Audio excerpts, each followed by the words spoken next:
Olá, boa noite. Veja o que destaque no jornal da RTI de hoje. A Rússia registra sua terceira vacina contra o coronavírus. O imunizante ainda não chegou à terceira fase dos clínicos. Eu já tenho registro de outras duas, a Sputnik V e a Epivac Corona. Portugal anuncia voo de repatriação de portugueses e residentes retidos no Brasil. A TAP vai entrar em contato com os passageiros que manifestaram junto ao ponto de consulares aos portugueses no Brasil. Necessidade de regresso imediato ao território nacional por razões humanitárias. Joe Biden pede por defesa da democracia e oposição a regimes autoritários em primeiro discurso internacional. Jornal da RTI, oferecimento Empréstimo Bradesco. Escolha o melhor para o seu futuro hoje.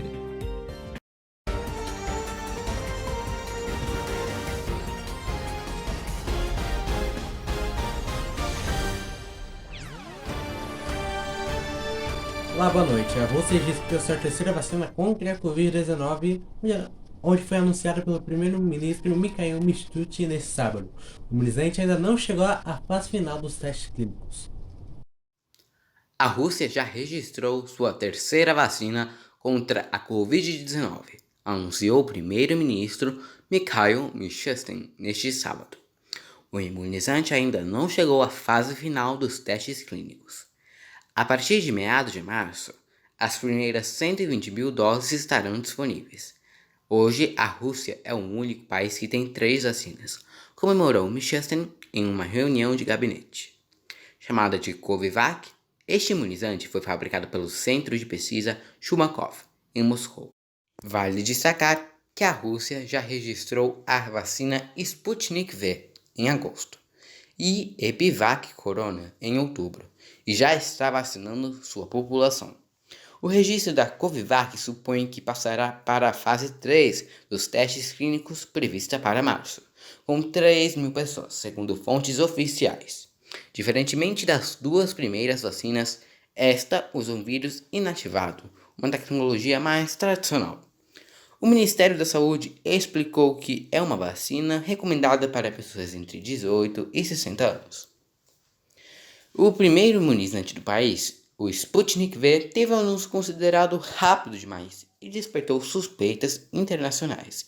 Agora conta com o reconhecimento da comunidade científica após estudo publicado na revista médica The Lancet, validado por especialistas independentes. No momento, este fármaco é usado em cerca de 20 países e as autoridades russas estão tentando chegar a acordos de produção em todo o mundo para atender a demanda. Em paralelo, busca-se aumentar a oferta de vacinas para os cidadãos russos. Estamos acelerando a produção de vacinas. Mais de 10 milhões de doses da Sputnik V e 80 mil da Epivac Corona já foram produzidas, relatou Mishustin neste sábado. A Rússia já registrou 4,13 milhões de casos de Covid-19, um número que a coloca em 4º lugar no mundo de total de infecções, atrás de Estados Unidos, Índia e Brasil. Seus dados oficiais são parciais, porém, já que contabilizam apenas aqueles falecidos por Covid confirmados após realização da necropsia.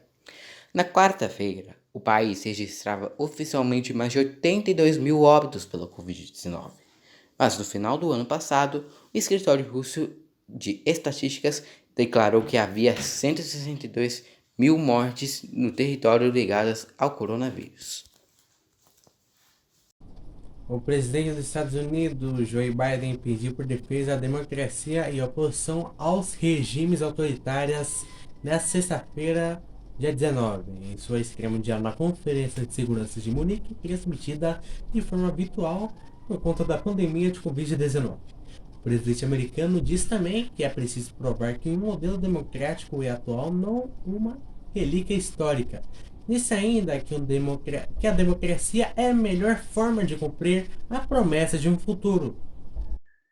O O presidente dos Estados Unidos, Joe Biden, pediu por defesa da democracia e oposição aos regimes autoritários nesta sexta-feira em sua estreia mundial na Conferência de Segurança de Munique, transmitida de forma virtual por conta da pandemia de Covid-19. A democracia não acontece por acidente, disse Biden no encontro com líderes europeus. Abre aspas, temos de defendê-la, fortalecê-la e renová-la. Fecha aspas. O presidente americano disse também que é preciso provar que o modelo democrático é atual, não uma relíquia histórica. Disse ainda que a democracia é a melhor forma de cumprir com a promessa de um futuro. Se trabalharmos juntos com nossos aliados democráticos, com força e confiança, sei que vamos enfrentar todos os desafios e ultrapassar as barreiras, afirmou Biden. Durante o discurso, ele disse que os EL estão preparados para voltar a conversar com o Irã sobre o cumprimento de um acordo de 2015 e tem o objetivo de impedir o desenvolvimento de armas nucleares no país do Oriente Médio. As negociações foram abandonadas pelo governo de Donald Trump. Biden fez também nesta sexta sua estreia em um encontro do G7, grupo das maiores potências econômicas do mundo, formado por Alemanha, Canadá, Estados Unidos, França, Itália, Japão e Reino Unido. O tom usado pelo presidente americano o afastou completamente daquele usado pelo seu antecessor. Enquanto Trump defendia America First, ELA primeiro, Biden reforçou a importância da cooperação internacional e da coletividade. O primeiro-ministro britânico Boris Johnson foi o anfitrião da reunião, que foi realizada integralmente por meio de videoconferências por conta das restrições impostas pela pandemia de coronavírus. Em seu discurso de abertura, o conservador disse que a manutenção do emprego e crescimento econômico são os principais desafios para os países. Abre aspas, a Covid-19 nos mostrou que o mundo precisa das maiores defesas para a saúde global, fecha aspas, disseram os países em um comunicado divulgado após a reunião. Abre aspas, vamos seguir apoiando as economias a proteger empregos e desenvolver uma recuperação sustentável, fecha aspas. Cemitérios de Lisboa lotaram após o pico de mortes por Covid-19 em Portugal. Um coveiro relatou que o lote inteiro de copas foi ocupado em apenas 50 dias. O país vivia um momento mais dramático da pandemia.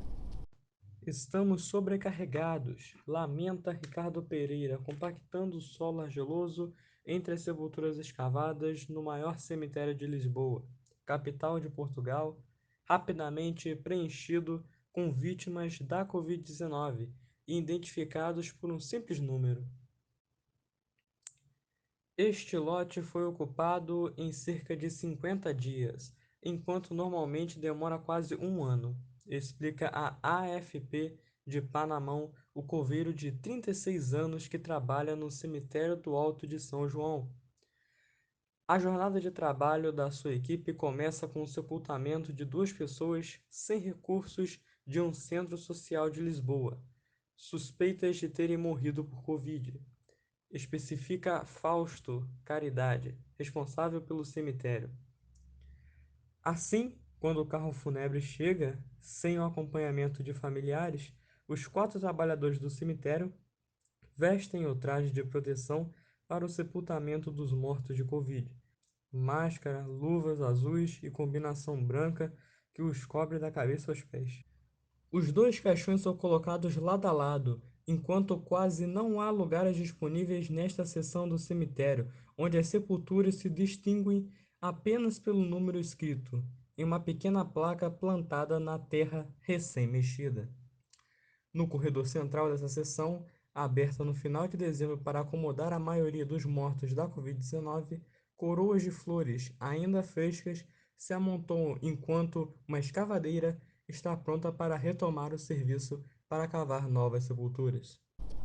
A vacina da Pfizer-BioNTech contra a Covid-19 reduziu em 75% a transmissão do coronavírus, o SARS-CoV-2, em menos de um mês após a aplicação da primeira dose, segundo um estudo preliminar publicado na quinta-feira, dia 18. A publicação foi feita na revista The Lancet. A pesquisa foi feita com 9.109 profissionais da saúde no maior hospital de Israel. A vacina da Pfizer contra o Covid-19 reduziu em 75% a transmissão do coronavírus SARS-CoV-2 menos de um mês após a aplicação da primeira dose, segundo o estudo preliminar publicado na quinta-feira 18 na revista científica The Lancet. A pesquisa foi feita com 9.109 profissionais de saúde no maior hospital de Israel. O dado é importante porque, até agora, poucos estudos foram feitos sobre a capacidade das vacinas de reduzir a transmissão do vírus, e não só os casos sintomáticos de Covid-19. Na pesquisa, além de diminuir a transmissão do vírus, a vacina também reduziu em 85% os casos sintomáticos da Covid. Os cientistas israelenses pontuam, entretanto, que os resultados precisam de validação adicional por meio de vigilância ativa, comparando pessoas vacinadas e não vacinadas. Elas apontam que as reduções vistas nos profissionais de saúde podem ser diferentes das vistas na população em geral, por causa da maior exposição desses profissionais ao vírus ou a cepas mais virulentas e infecciosas. A vacina da Pfizer, apesar de ter sido testada no Brasil, não está disponível no país. No início do ano, a farmacêutica disse ter oferecido 70 milhões de doses da vacina ao governo brasileiro para entrega ainda em dezembro, mas a oferta foi recusada. O Ministério da Saúde disse que as doses propostas pela Pfizer causariam frustração aos brasileiros. Os pesquisadores destacam que os resultados dão suporte à possibilidade de adiar a segunda dose em cenário de escassez de vacinas, já que a primeira dose apontou a redução na transmissão do vírus e nos casos de Covid sintomática. Os pesquisadores acrescentam que é necessário um acompanhamento a longo prazo para avaliar a efetividade de uma única dose da vacina e informar políticas públicas de adiamento da segunda dose. Israel lidera o ranking mundial de vacinas aplicadas em relação ao número de habitantes e já garantiu doses suficientes para imunizar a população inteira. Mas esse cenário é raro no resto do mundo. No Brasil, por exemplo, a vacinação foi suspensa em várias cidades por falta de doses. O governo português anunciou nesta sexta-feira que a empresa aérea TAP vai operar um voo de repatriamento de portugueses no Brasil e de estrangeiros residentes em Portugal, afetados pela suspensão da atividade aérea entre os dois países em 27 de fevereiro. O governo português anunciou nesta sexta-feira que a empresa TAP vai operar um voo de repatriamento de portugueses no Brasil e de estrangeiros residentes em Portugal, afetados pela suspensão de atividade aérea entre os dois países em 27 de fevereiro.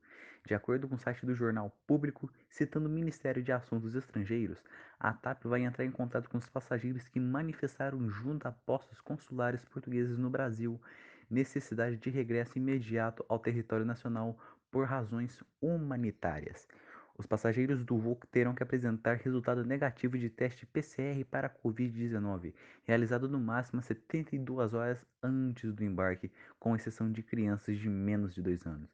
Ao chegar em Portugal, o repartimento também terá que cumprir um período de isolamento de 14 dias em domicílio ou em local indicado pelas autoridades de saúde portuguesas. O repatriamento foi anunciado pelo ministro dos Assuntos Estrangeiros português Augusto Santos da Silva na quarta-feira. Petição. Em 27 de janeiro, o governo português suspendeu as ligações aéreas com o Brasil entre 29 de janeiro e 14 de fevereiro devido à nova variante brasileira de Covid-19 surgida aqui no país. A medida foi prolongada pelo menos até 1º de março. Devido às restrições, centenas de cidadãos portugueses e brasileiros residentes em Portugal estão retidos no Brasil. Para pressionar o governo português, uma petição online foi demandando o retorno de cidadãos portugueses e residentes de Portugal retidos em países estrangeiros. Foi lançada essa semana e já somava 1.080 assinaturas até sexta-feira. Vamos agora com as notícias do esporte com o Ângelo.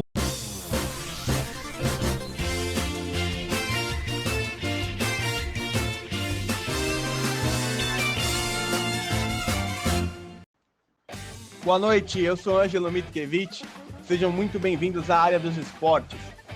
Então, vamos começar aqui com a final do Campeonato Brasileiro. Não se diz final porque o futebol agora no Brasil está em pontos corridos, mas a grande final entre Flamengo e Internacional, que decide o título amanhã às 4 da tarde no Maracanã, promete muito. Vale lembrar que o time gaúcho pagou R$1 milhão para ter o Rodinei de volta no elenco. Já o Flamengo está desfalcado sem o William Arão. O Flamengo, fora isso, joga com um time completo, assim como o Internacional. O Internacional que busca o Tetra, já o Flamengo busca, se não me engano, o Hepta. Exatamente, o Hepta. O Flamengo atualmente tem 6 títulos e busca o Hepta da competição. E também hoje às 9 da noite joga Bahia e Fortaleza, um grande clássico de tricolores nordestinos que promete bastante também, vale permanência na Série A. O Bahia precisa ganhar para se manter na Série A, já o Fortaleza também precisa ganhar, porém se empatar ou perder, também pode permanecer na Série A se depender de outros times. Já o Bahia é obrigação ganhar, senão cai para a Série B se depender de outros resultados. Mas, fora isso, o time cearense tem todo o mando de campo e tem toda a vantagem para cima dele. Já a equipe baiana precisou se esforçar bastante para chegar nesse patamar e escapar do rebaixamento. A equipe baiana que começou bem o Campeonato Brasileiro, assim como a equipe cearense. Mas ambas agora estão numa situação parecida e precisam escapar do rebaixamento inédito. Eu volto contigo. Essa edição do Jornal da RTI termina agora. E para você, uma ótima noite e até a próxima edição.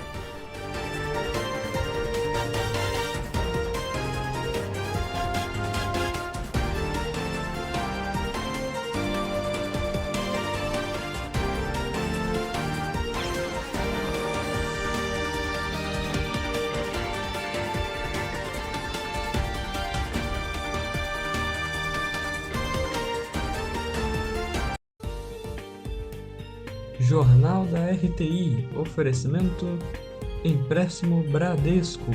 Escolha o melhor para o seu futuro hoje.